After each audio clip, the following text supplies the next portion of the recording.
Allah is my heart's speech, your mercy is what I beseech. Keep in my heart your remembrance, and in your deen allow me to advance. Help me in my quest, permit me to pass the ultimate test. Help me in my quest, permit me to pass the ultimate test. Assalamu alaikum wa rahmatullahi wa barakatuh. Bismillahir Rahmanir Rahim. Alhamdulillahi Rabbil Alameen. Wa la aqibatu lil muttaqeen. Wa la udwana illa ala al-zalimin.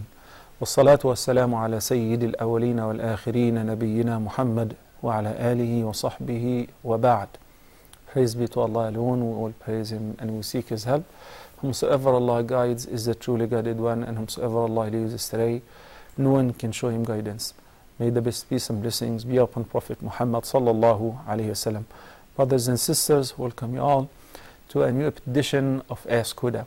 A quick reminder of the phone numbers: area code 002-0238-555, 248 or 249, and the email address is ask@huda.tv.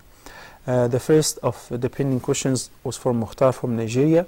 He said, if I miss the first 2 units of the Isha prayer, how do I make up the remaining units with regards to the reading, the qada, making up the missed rakas in a congregational prayer? According to the sound hadith, which is collected by Imam al-Bukhari, in a part of it, this segment reads as, فَمَا أَدْرَكْتُمْ فَصَلُّوا وَمَا فَاتَكُمْ فَأَتِمُّوا. This is the sound collection of Imam al-Bukhari, which means whenever you guys come to the prayer, do not rush. Whatever you catch with the Imam, join him in. If you catch him while he is standing or ruku or in sujood, do not wait. Join the jama'ah. And وَمَا فَاتَكُمْ فَأَتِمُّوا. Then after the Imam makes taslim and finishes his salah, whatever you missed, فَأَتِمُّوا literally means complete it. The word فَقْدُ means make it up. So when I say complete it, it means when I started my prayer with the Imam, that was my very first rak'ah, regardless whether it was the first or the second or the third for the Imam. It is my very first rak'ah. So I get to read the surah after Al-Fatiha, even if the Imam was silent, because it's my first rak'ah, despite the fact that it is the Imam's third or fourth rak'ah. Accordingly, after the Imam finishes, I'm just completing my prayer, I'm not making up. This is the more right view in this regard of 2 very common opinions. Wallahu ta'ala a'la a'la. Second question from Khadija from the KSA. When does jihad become fardu ayn? We have 2 terms, actually 3. Jihad and fard and ayn. The word jihad literally means to struggle against, show resistance. في سورة العنكبوت, Allah subhanahu wa ta'ala says, وَالَّذِينَ جَاهَدُوا فِينَا لَنَهْدِيَنَّهُمْ سُبُلَنَا وَإِنَّ اللَّهَ لَمَعَ الْمُحْسِنِينَ. As for those who struggle for our sake, we shall guide them to our straight path. And indeed, Allah will be with help and support and care with the good doers. وَالَّذِينَ جَاهَدُوا فِينَا لَنَهْدِيَنَّهُمْ سُبُلَنَا وَإِنَّ اللَّهَ لَمَعَ الْمُحْسِنِينَ. So jihad is different types. There is jihad against oneself, against the inner desire, against Satan, against the enemies, against the hypocrites, and so on. There is a struggle in order to do the good deed, and a struggle in order to avoid the bad deed. These are all different forms of jihad. The sister now is talking about a jihad which is fardu ayn. Fard means it is mandatory, it is an obligation. It is mandated by Allah subhanahu wa ta'ala. The fard also consists of 2 types. There is fardu kifaya and fardu ayn. Fardu kifaya literally means the communal obligation or collective obligation. Both terms are okay. This is when this mandate or obligation is due on the entire ummah. If some of the ummah or the Muslim community or a group who are living somewhere fulfill it, then the rest will not be blameworthy. Let me give an example. Salatul Janazah, the funeral prayer, is fardu kifaya. we have to offer the funeral prayer for whoever dies among the Muslims. What if nobody offers the funeral prayer and we have a Muslim deceased and nobody offered? Then everybody in the city or in the town or in the village who is aware of that and did not do it is blameworthy and is committing a sin because they missed a wajib, an obligation, a fard. But if a group of people offered it, or at least one, then the blame is waived. A group of the Muslim community offered it, it would be sufficient, as long as they fulfill the obligation. When we say fardu ayn, it becomes an obligation on every individual. I don't really care whether others did it or not. I myself have to take part of it, have to do my part, have to be involved in it, have to exert my effort. So al-jihad becomes the duty of every single Muslim, whether male or female, young or old, free or not. For every person who is capable to defend his religion, his country, his people, his family, his wealth, his honor, whenever the enemies of Islam attack or invade a Muslim country or society or village or city, then it becomes the obligation of every member of this community to go out to fight against the enemies by every possible means. To the extent that the scholars said, a woman does not have to seek a permission from her husband to fight against the enemies because they already invaded us. They already attacked us. The son does not have to say, Dad, would you permit me to fight against the enemies? It is an individual obligation. That is the meaning of fardu al-ayn. Fardu al-kifaya is when the imam forms an official army and says that there is a threat somewhere and we would like to have young, strong, physically fit people to come and join us in order to defend our borders or in order to fight against this country because they are threatening us. So when they have the quota or the number which they are asking for, then it's not, there is no blame on the remaining people who did not join the imam. Similar to, for instance, in many occasions, like the Battle of Badr, the Prophet ﷺ did not go out in order to fight. So going out with the Prophet ﷺ was optional. Versus in some other battles, in the Battle of Tabuk, he ordered all the men who are capable to join the Prophet ﷺ. That's why those who left behind were blameworthy. هذا والله تعالى أعلى وأعلم. Abu Fayyad, then I will inshallah resume answering the pending questions. Abu Fayyad from Qatar. Assalamu alaikum, Shaykh. Wa alaikum assalam wa rahmatullahi wa barakatuh. Shaykh, I have two questions. Go ahead, please. The first question is regarding Qasr prayer. Yeah. The clarification requested is in India there are small villages. From one village to another village, it is, let us say, 25 to 30 kilometers. When we are going from one village to another village of 25 to 30 kilometers, it is required to offer Qasr prayer, or there is a limitation for the distance to travel and the number of days to stay that one. And between the villages, Brother Fayyad, between the villages, is there like an open area, a space, a desert, or they are connected to each other? The buildings are connected to each other, because 25 to 30 kilometers is not a big deal.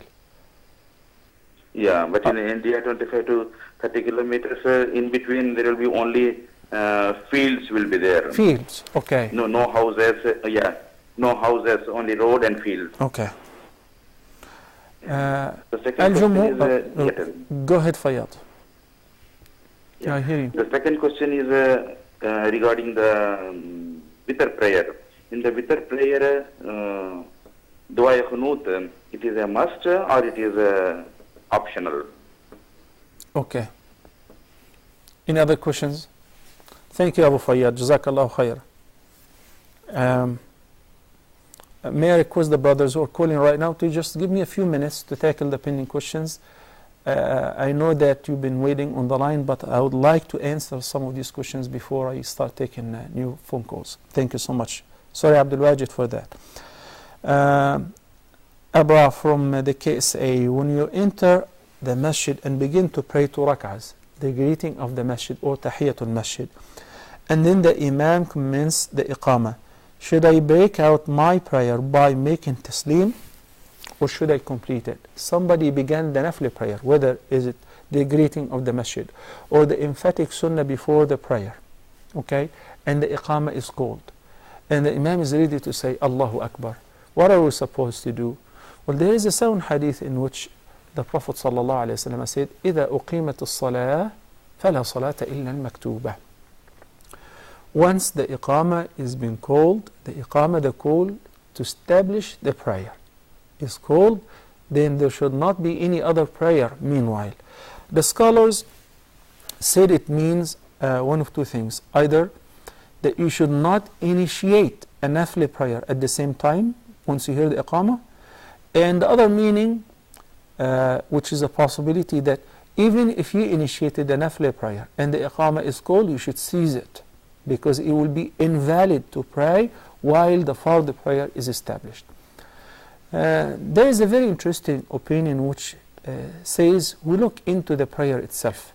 How far did you reach? If the person who started the nafla prayer is still in the first rak'ah, then you must exit from the nafla prayer in order to join the jama'ah, because of the great reward of attending the jama'ah from the very first rak'ah, especially making takbiratul ihram, the beginning takbir behind the imam after he makes his own takbir. So this is a priority, and according to the hadith, it's very obvious that you should leave the nafl and enter the fard congregation. But if somebody started his nafl prayer and is already approaching its end, finished the ruku' of the second rak'ah, and by the time the mu'adhin calls the iqamah, he can get it done, he can finish the nafl. So in this case, we say go ahead and finish the nafl prayer, because it won't affect the fard. That if he was closer to finish, and he should make it lighter than if he were praying a regular prayer. هذا والله تعالى أعلى وأعلم. The second segment of the question, which is how to leave the prayer in case that you decided, well, I'm still in the beginning, the first rak'ah, it will take me some time, the imam may pray a whole rak'ah or finish the qira'ah before I finished. So we say you must exit the nafla prayer. How to exit this nafla prayer? Similar to when one remembers that he did not have wudu, or he voids his or her wudu in the prayer itself, then you must exit. You must leave the prayer. Am I supposed to say Assalamu alaikum wa rahmatullah, Assalamu alaikum wa rahmatullah before leaving the prayer? No, you're not. Why not? Because at-taslim is the last duty of a complete prayer. You did not complete the prayer. That will not count as a prayer. So you just withdraw without making taslim, and that is a more right view. Wallahu ta'ala a'la wa a'lam. Sayyid from Nigeria, he said, mashallah, he prays the duha, the witr prayer, the emphatic and the non-emphatic sunan. So he's taking care of all the nawafil, mashallah, emphatic and non-emphatic. And he was inquiring about the tasabih prayer. The tasabih prayer, as you were told, the person or the persons who told you that the tasabih prayer isn't a sound prayer and its hadith is weak, they are so right. Some even went ahead and said that its hadith is fabricated, and we do not rely on weak hadith in making up a new act of worship, unless if it is supported by any other means of documents. But there is no such thing. There is only one single hadith, and this prayer has very specific specifications or style, that you have to recite certain recitations and make certain number of tasbih in ruku' and upon rising up from ruku', etc. It should be very common and known to the companions, and since it's odd, it would be sufficient to offer the nafil prayer and the tahajjud, and do not resort to such weak prayer. Wallahu ta'ala a'la wa a'lam. Radwan from the KSA had a question about when fasting, I get a lot of spit in my mouth, and I'm not always in a place where I can spit it out. You don't have to spit it out. What's restricted is to introduce something to your mouth, but the saliva which is running and generated due to the excretion buds in your mouth, it's not something that you are doing on your own. it will be just burdening yourself, and it will be considered as a disorder. When you try to keep spitting out, then you will have a dry mouth. No, you're not required to spit it out. Okay, what's restricted is to take water or liquids or food, obviously, from outside and introduce it to your mouth. But the saliva and the excretions, natural saliva in your mouth, you don't have to keep spitting them out. I answered the question about praying behind a young imam, and I mentioned the sound difference. And when some people say, well, this is a Shafi'i madhab, I disagree with that.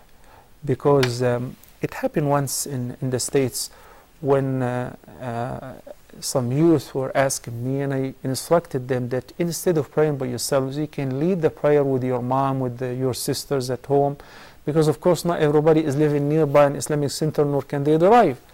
So somebody said, but the doctor or the sheikh is a Shafi'i, and we do not follow the Shafi'i madhab. This is a grave mistake, because we follow the Prophet ﷺ.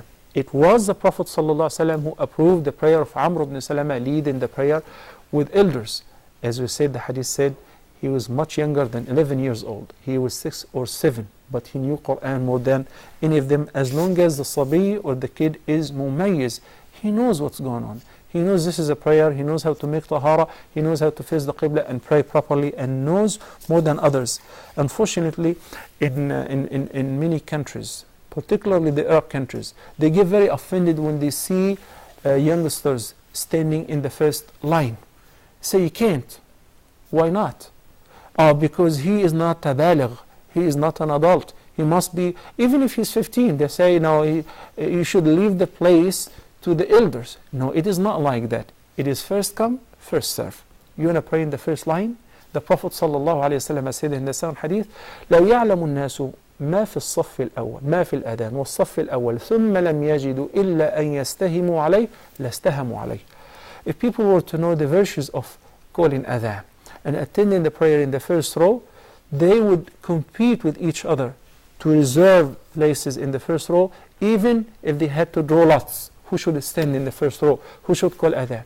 So when the youngsters attend, and they are mumayyiz, even if they are not adults, and they stand up in the prayer properly, then they should be treated with honor like everybody else, not kicked out of the masjid or pushed away from the first row, because it depresses them and it makes them feel inferior. It leaves a very bitter taste in their mouth and in their memory as well. Mizan from Canada. I'm from a town in Canada where there is only one halal shop. What should I do? Go to the halal shop. If you're talking about the halal meat, of course, this is a long story, because unfortunately most of the halal meat or so-called halal meat stores in the US and Canada do not actually get the meat from halal sources. All what they do is they pick up the meat from the same sources, like Walmart picks up the meat, Sam's Club, or the wholesalers, or Vista or HEB or whatever, and they just say Bismillah ar-Rahman ar-Rahim. If this is the case, then we need to discuss this in details. And I presented this in many lectures, and they brought me halal meat owners, the shop owners, and I asked them in front of everybody, do you guys have your own slaughterhouses? They said no. So how do you get the meat? They go to the same slaughterhouse and they say Bismillah ar-Rahman ar-Rahim. And the Prophet ﷺ answered this question to Aisha when she said that there are some people who bring us the meat and we don't know whether they said Bismillah ar-Rahman ar-Rahim or not. He said, you say Bismillah ar-Rahman ar-Rahim and eat, as long as it was slaughtered by a Muslim or a Christian or a Jew. But the question is, we're talking about the process of slaughtering. This is what matters. At-tazkiyah means that it was slaughtered, not shocked, not killed by electricity, by suffocation or congestion or stunning. This is a question which should be asked. But if I know that this brother owns a ranch, we tended to do that ourselves. We used to slaughter ourselves in order to eat good meat, not jalalah meat. And he does that by himself. It's worth it, even if you end up paying double, even if you have to travel and drive a long distance in order to collect the halal meat. Or otherwise, salmon fish is great in a state. Okay, let's take a few calls, inshallah Azza Jal. We're almost finished with the pending questions. Assalamu alaikum. Assalamu alaikum. Abdul Wajid, thank you so much for waiting from United Arab Emirates. Sheikh, for the work you have been. I have two questions, Sheikh. One is similar to the questions that you answered actually, but this is not a masjid. I used to pray a Zohar and Asr in my office in a prayer hall. And sometimes when I enter the masjid, prayer is going on, Salah is going on, and they might be in the tashahhud or of the last rakah. And when I join the Salah, and as soon as I join the Salah, they finish the Salah, and then another Jamaat starts. And then I feel sorry for joining the last rakah instead of waiting and joining a new Jamaat.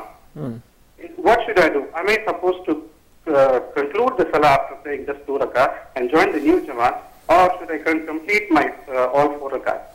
Abdul Wajid, you heard the earlier answer and you heard the hadith in which the Prophet ﷺ said, فَمَا أَدْرَكْتُمْ فَصَلُّوا.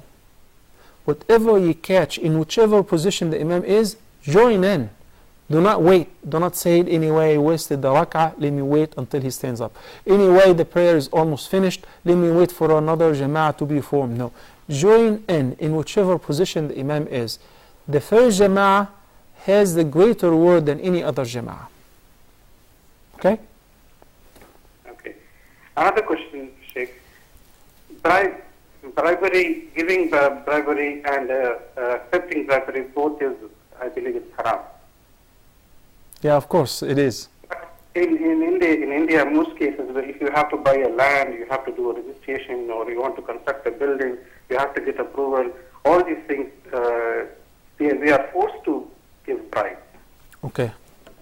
Such things, if we have some unwanted interest, which we normally distribute among the poor without expecting any sawab for that, can we pay that kind of bribe from that interest money, unwanted interest? Okay. Or is there any way to escape from that? Okay. Thank you, Abdul Wajid. Zahid from Kuwait.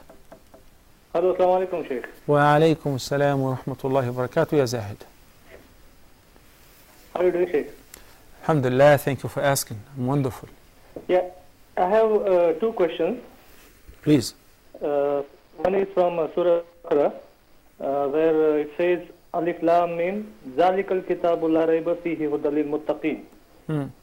Now, the word Zalik, as I know, it means that is the book. So I just wanted to know why it is not Hazil Kitab, why it is written Zalikal Kitabu. Can you just shed some light on this? Yes, of course. Yeah. Wonderful notice here. Is, hello. This is a wonderful notice and observation, but you have to be an Arabic speaker or at least studied some grammar in order to comprehend what I'm going to say. So inshallah, I will try my best inshallah to differentiate between ذلك for the far objects and هذا for the near objects inshallah. Okay. Second question.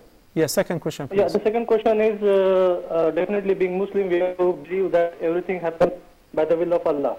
Correct. Now, my question is, a child who is born in Muslim family and the child is born in non-Muslim family, both are from the will of Allah. Correct. So, what is the criteria for this? I mean, is there something before the pre-birth which is written for this child who is born in the Muslim family compared to the person who is born non-Muslim family? Okay, you're talking about the fate, the responsibility? Yeah, the fate, yeah. Okay, sure, inshallah. Sure, yeah. Okay. Thank you. Thank you. Ibrahim from Nigeria, Assalamu alaikum. Wa alaikum assalam wa rahmatullahi wa barakatuh. Yeah, how are you, Sheikh? Alhamdulillah, I'm fine. Thank you for asking, Ibrahim. Go ahead, please. Okay. My question, Sheikh, is on zakat. Yeah, go ahead. The gold that a woman is using, is it zakatable? Okay. Next. That's the question. Oh, okay, thank you. Yes, it is zakatable if it reaches an nisab, which is 85 gram of gold. So if she has 85 gram of gold, a bracelet, a necklace, or all together by itself or in addition to other possessions, because she may have like 50 grams of gold, but meanwhile she has another $10,000 or whatever currency that makes the total sum equivalent to the value of 85 grams of gold. Then according to the more right view, and that is the view of Imam Abu Hanifa, may Allah have mercy on him, that she must pay zakah annually on it, as long as she maintained it for an entire lunar year. Barakallahu fiqh, Ibrahim. Abdul Wajid, rishwa, bribery. He said that in whatever country, unfortunately, it's so widespread in our countries, whether in the Indian subcontinent or in the Middle East, it's like eating and drinking, like the air that we breathe. But we play a part of that because we find it easier to pay. We say, you know what can I do? Everybody is doing so. But if we all decide to follow the Sharia and we say, I ain't paying, whatever happens, happen. I'm not going to pay. I bet you, it's just a matter of a few days. When there is a law and order, things like that will be eliminated from the society. I'm not saying that there is no bribery in the States. Of course there is. But it is never that obvious or seen, or people brag about it or give it and pay it like it's a routine. No, why? Because there is a law and order. And in the hadith, the Prophet ﷺ said, إِنَّ اللَّهَ لَا يَزَعُ بِالسُّلْطَانِ مَا لَا يَزَعُ بِالْقُرْآنِ. The law and order can put things straight much greater than sometimes the effect of preaching via the Quran, because there has to be a law and it has to be in order. It has to be followed by every person, from the sultan, from the king, from the rulers, to the least person in the society. And this is the Islamic teaching, which is unfortunately not being followed in most of the Muslim countries. But the question is now, we all know that rishwa, bribing, is haram. The Prophet ﷺ said, لَعَنَ اللَّهُ الرَّاشِي وَالْمُرْتَشِي وَالرَّائِشِ. May Allah curse the one who pays the bribery, and al-murtashi, the one who accepts it, and al-ra'ish, the one in between, the agent who hooked them up together, facilitated that. If somebody is paying it, because if he does not pay it, he will not collect his own right. Meanwhile, he is not affecting anybody else, nor is he taking the right of anybody else, then in this case, it is lawful for him to pay, but the person who accepts al-murtashi is blameworthy, and he's been accursed by Allah and His Messenger sallallahu alayhi wasallam. It happens a lot. You're stuck somewhere and you need out, and you're not taking the right of anybody else. In many airports, unfortunately in the Middle East, if you don't pay, you will get stuck. You can just simply miss the plane. You're not paying in order to get an advantage or take a priority in seating or anything like that, just to facilitate your papers, because otherwise they can put you on hold until the plane takes off, or they can give you a hard time. As long as you're straight, you're not doing anything wrong. Now you bought a property with your own halal earning, and you want to register it. You want to get a license to build, which you're not going to violate any law, nor are you going to take the right of anybody else. They said you build on 60% of the property. You're not going to build on 61%. You're not paying to get extra. Rather, you're just following the law strictly, whether it is the divine law or the man-made law which regulates the building and the dunya. So you're following the law, but in order to get the permit, nobody will move unless you pay. So in this case, I would say you pay, you're not blameworthy, you tried your best. Every time I apply, because they have the lots, the properties here, for instance, via drawings, you pay for it, but you sign up and there is supposedly a computer drawing. Not a single time that my name came out. And I was told that if you pay that much, then you will get it. You're supposed to get it once in your lifetime. I know people who get it more than once, 3 and 4 times, and every time. And sometimes in the same drawing, their names would pop up in 2 different properties. But guess what? This is the exact haram. And this property which you took, it should be for somebody else, not you. But because you paid, you took something which is not your right.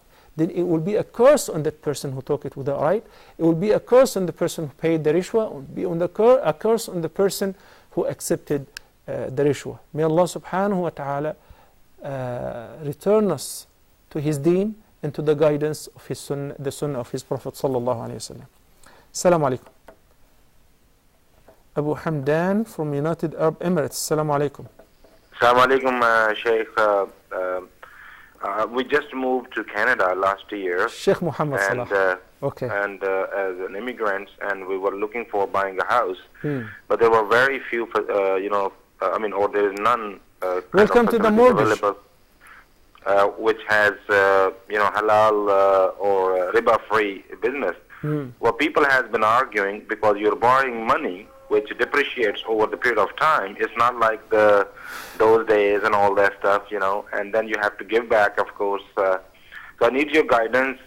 What shall we do? We're living on a rent for a year now, but of course, we have to buy a house or own a house. And why do you have to buy a house or own a house, Abu Hamdan? Well, to settle for the life there, to live there. The kids are growing up; they will be studying and all that stuff, And I'm originally from Pakistan, and the situation in our countries. Look, Abu Hamdan, as I said in the beginning, welcome to the mortgage land. Welcome to the riba land. Whatever people are telling you, they're telling you this simply because the same day and the same year they arrived to the West, to North America, they were exactly in your position. No, this is haram, this is clear riba. But the longer they stay, things become much easier. And they shuffle fatwa here and there and say, look, logically speaking, there is a depreciation for money. So if I borrow money, I have to give some compensation. This is in the Sharia called riba. Okay? You buy a house with a mortgage where you agree to pay interest, this is riba. There is no barakah, no blessing in such bargain. There is no barakah in such house. We lived for years, alhamdulillah, shukrullah, for decades, happily, according to what we have. You have, or you find somebody to lend the money, or a halal firm that they can buy the house and sell it to you and accept to sell it to you with a different price, with an increase for instance, and you pay without interest. All of that is fine. But to buy a house just to settle for the future of your children, there is no future in disobeying Allah subhanahu wa ta'ala. Just mark down my statement. There is no future in disobeying Allah subhanahu wa ta'ala. And everybody who challenged Allah's order and prohibition and said we are in a different country. Some people, in order to make it legitimate, they say we're not in the home of Islam. Imam Abu Hanifa said it's okay in the home of the enemies to do that. And they ended up losing everything. I mean by losing everything, why people tend to travel to the West and leave their homelands and their people whom they were born and raised with them, looking for a better future for their children. So if you would like to secure the future of your children, fear Allah. It is not by the house, nor is it by the year model car or the kind of education. It is by the halal that you feed them, the halal that you bring to them, a house from halal so that they live in, or even if it is a small flat. According to the halal you have, live. Don't you ever make the same mistake which many people, the vast majority, commit. And after years they regret and they figure out that they're living in misery because they did not obey Allah subhanahu wa ta'ala. When Allah subhanahu wa ta'ala sent Adam and Eve to earth, He said, I accepted your repentance after they repented. فَإِمَّا يَأْتِيَنَّكُم مِّنِّي هُدًى. So, but when you receive guidance from me, whether it was the afterward, the generations after generations, revelations from Allah, Az-Zabur, At-Torah, the Gospel, or the Quran, that you guys should follow strictly what's written, what's laid down in this guidance. It's called guidance. فَإِمَّا يَأْتِيَنَّكُم مِّنِّي هُدًى فَمَنِ اتَّبَعَ هُدَايَ فَلَا يَضِلُّ وَلَا يَشْقَى. Those who follow my guidance will never go astray nor suffer of any distress. But on the other hand, وَمَنْ أَعْرَضَ عَنْ ذِكْرِ, and those who turn away from my dhikr, from my Quran, from my Sharia, then فَإِنَّ لَهُ مَعِيشَةً ضَنْكًا, their life will be miserable. وَنَحْشُرُهُ يَوْمَ الْقِيَامَةِ أَعْمَى, then will be resurrected as blind on the day of judgment. So it is not by where are you living, in what kind of neighborhood, what kind of car are you driving, where did you graduate from, that you want to grow old and your children would come dutiful to you, visit you and hug you and say, Dad, thank you so much for raising us from halal. أقول قولي هذا وأستغفر الله لي ولكم. Brothers and sisters, take a short break. Inshallah, we'll return back in a couple of minutes, so stay tuned.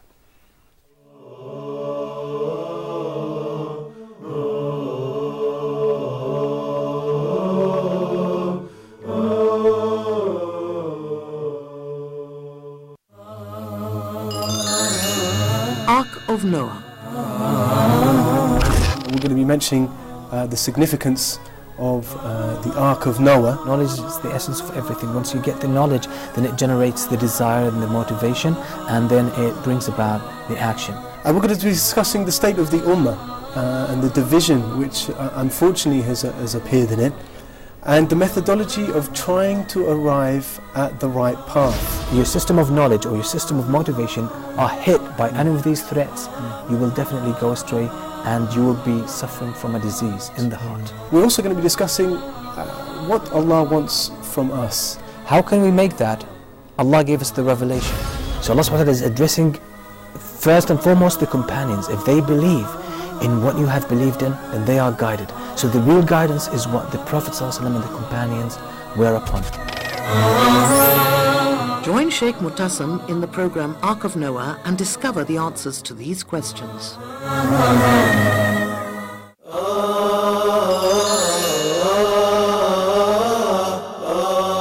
Why righteous companions? It is Islam that given us the sense of dignity. I love all of them in a way that you cannot imagine. That Umar ibn al-Khattab radiallahu anhu would say something and the Quran would come down matching what he said. والسابقون الأولون من المهاجرين والأنصار والذين اتبعوهم بإحسان رضي الله عنهم ورضوا عنه. Just compare what you did for Islam with just one of them.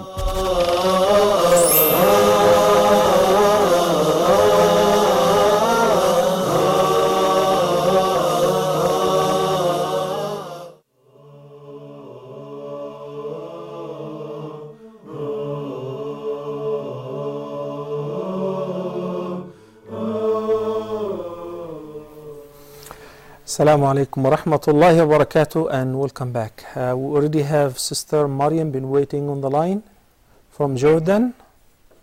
Assalamu alaikum. Wa alaikum salam wa rahmatullahi wa barakatuh. My question is about niqab. I've been really wanting to wear the niqab, and I'd like to wear it indefinitely.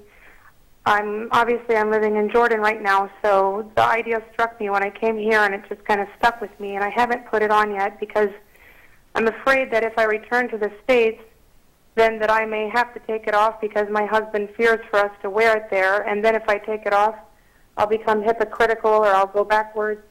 I'm afraid to start something and then stop it, but then I've talked to other people and they've said, well, no, because it's not farad on you, you can put it on and remove it at any time you like. And I just don't know about this. And then the other aspect of the question is that if I do decide to wear it here in Jordan, at least, I think that I should keep it on at all times, but I've heard other people say that for example, they uncover in front of their brothers-in-laws and things like that, but to me that seems worse than not wearing it in the first place, and so I would just like to clarify these issues. Okay, first of all, Sister Maryam, my personal advice, even according to the view that says that niqab is recommended and it is not mandatory, go ahead for it and seek the help of Allah subhanahu wa ta'ala, you and your husband. Do not look for what's going to happen in the future when I go to the States. My wife and I were living in the States, we travel all over, and she's wearing niqab. And many of my students, whether Americans or native or from other countries, immigrants, no big deal. When you put your trust in Allah subhanahu wa ta'ala, Allah will suffice for you and will be sufficient for you, inshaAllah azza jal. But as far as the second part of the question, which is putting the niqab on, and taking it off before the brother-in-law, it is exactly like wearing hijab before others or taking it off or wearing pajamas before my brother-in-law. My brother-in-law is not my mahram. So what you cover before me, you should cover before your brother-in-law. Wallahu ta'ala a'la wa a'lam. May Allah help you and your husband. Thank you so much. Sister Afia from the KSA. Assalamu alaikum, Shaykh. Wa alaikum salam wa rahmatullahi wa barakatuh. How are you, Shaykh? Alhamdulillah. Thank you for asking, Sister Afia. I have 3 questions. Please go ahead. A student studying for degree in food production. I guess I had this question before and it was due to be answered. So Sheikh, I thought maybe you must have missed, so I tried to repeat. No. That's why. I've got it. It was next to be answered. No, you cannot. You cannot touch alcohol, nor can you use it in food production, nor can you even teach it or answer it in an exam, because the Prophet ﷺ cursed 10 people with regards to wine. Everybody who handles wine, whether directly or indirectly, any intoxicants, to the point that if somebody is not even touching it, is processing the business transaction, is also accursed in it. وَبَائِعَهَا وَشَارِيهَا وَحَامِلَهَا وَالْمَحْمُولَةَ إِلَيْهِ. Everybody who's involved in it, directly or indirectly. So drop this part of the food production in your study and say this is against my religion, and be very proud to say that. Societies are destroyed because of intoxicants. They have to admit it. The states spent millions and hundreds of millions of dollars, and hundreds of thousands of American citizens were thrown in prison, but they failed to ban alcohol, and they finally had to reopen it. Why? Because they don't know who banned it. It is Allah subhanahu wa ta'ala. When Muslims, Allah subhanahu wa ta'ala ordained, إِنَّمَا الْخَمْرُ وَالْمَيْسُرُ وَالْأَنصَابُ وَالْأَزْلَامُ رِجْسٌ مِّنْ عَمَلِ الشَّيْطَانِ فَاجْتَنِبُوهُ. Anas and others narrated that they were actually drinking. Right away they poured the wine, and it was running like a river in the streets of Al-Madinah. Why? Because the command is from Allah subhanahu wa ta'ala. I have nothing to do with it, whether in studying or in food production or in cooking or in a class. Drop it. Do you have any other questions? Yes, I have mentioned 3 other 2 questions. I think so, inshallah, you must be having those 2 questions also along with you. Shall I repeat? 7 and 8 years old girls dressed up like boys? And other question regarding Imam Ghazali. Okay. I don't think I'll be able to answer the second or the third question now, because we're running out of time. But as far as youngsters who are very young wearing pants or shirts, because hijab is not mandatory on them. But when a girl is recognized as a girl and she's mumayyiza, she knows what a girl means, then she's not supposed to have cross-dressing or dress like a boy. Nor for a boy even in a party, because you mentioned that in celebration. No. Yeah, because in school celebration, no. Sheikh, for this thing, for Annual Day of Kingdom, we make the children of 7-8 years, girls, they were dressed up as the boys. 7-8 years old, as I said, Amr ibn Salama was leading the prayer at this time. How am I supposed to make my son, who's mashallah memorizing Quran and leading the prayer and calling the adhan, wear a wig and a lipstick because he's acting? No, of course not. The Prophet ﷺ cursed a woman who dresses like a man, and a man who dresses like a woman, or even acts vice versa, acting. So cross-dressing is prohibited in Islam, and 8 years old is grown up enough to avoid that. As far as Imam al-Ghazali, this is a very important question, inshallah, hopefully. Who's on the line? Assalamu alaikum. Abdullah from Nigeria, thank you for waiting. Abdullah. Okay. Abu Fayyad and shortening the prayer. Villages in India, the distance between them 25 to 30 kilometers, and there are fields in between. There is an opinion, and Shaykh al-Islam ibn Taymiyyah and others say that there is no distance limit. Once you leave your hometown, even if you're traveling to a nearby city, even if they're 3 miles, you can shorten the prayer. While al-Jumhur, the vast majority of the scholars, and according to the hadith of Anas ibn Malik, which is collected by Imam Muslim, may Allah have mercy on him, when he said 3 miles or 3 farasikh, that the Prophet ﷺ used to shorten the prayer if he was traveling. If it is 3 farasikh, then this is equivalent to 83 kilometers. 80 to 83 kilometers. This is the opinion of al-Jumhur. But there is an opinion, and a very well respected opinion, which says that any travel, even if it is a near journey, allows you to shorten the prayer. So I presented the 2 views. Making dua in the witr prayer is sunnah. So if you do not do it, the witr is valid. And if you do it on and off, witr is valid too. It is a sunnah. Zahid from Kuwait. Why did Allah subhanahu wa ta'ala said Alif Lam Mim ذَلِكَ الْكِتَابُ لَا رَيْبَ فِيهِ? That is the book, there is no doubt in it. هُدًى لِلْعَالَمِينَ هُدًى لِلْمُتَّقِينَ. Well, the term ذَلِك in Arabic is known as اسم إشارة. It's similar to that in English. And هذا is اسم إشارة, pointing to this, as in English, this, but to the near object. So I say to this pen, I would normally say, this is a pen. But to the camera which is far away from me, that is, because far away. The sun, that is the sun, right? So why did Allah subhanahu wa ta'ala use the term ذَلِك for the far objects with the Quran, while the Quran is in between our hands? Because it is far away from being made up by humans. It is far away from the possibility of altering or changing or modification or erasing, or because it is preserved by Allah subhanahu wa ta'ala. So it is descended from Al-Lawh al-Mahfuz. It is said by Allah subhanahu wa ta'ala, and that's why He utilized the term ذَلِكَ, because of its highness in the position, because it was said and revealed by Allah subhanahu wa ta'ala.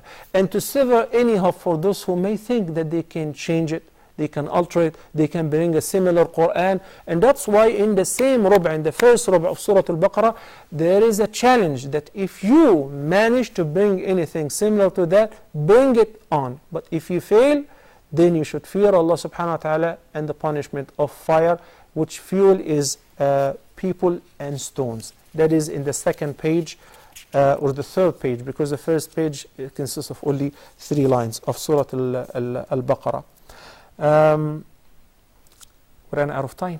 Well, أقول قولي هذا وأستغفر الله لي ولكم وصلى الله على نبينا محمد وعلى آله وصحبه وسلم. Brothers and sisters, hope to see you inshallah. استودعكم الله الذي لا تضيع ودائعه والسلام عليكم ورحمة الله وبركاته.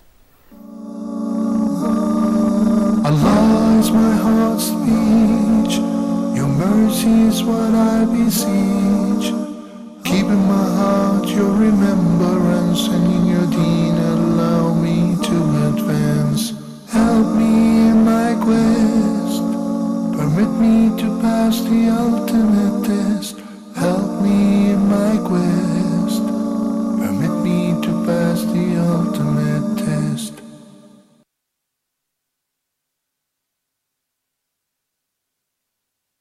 Allah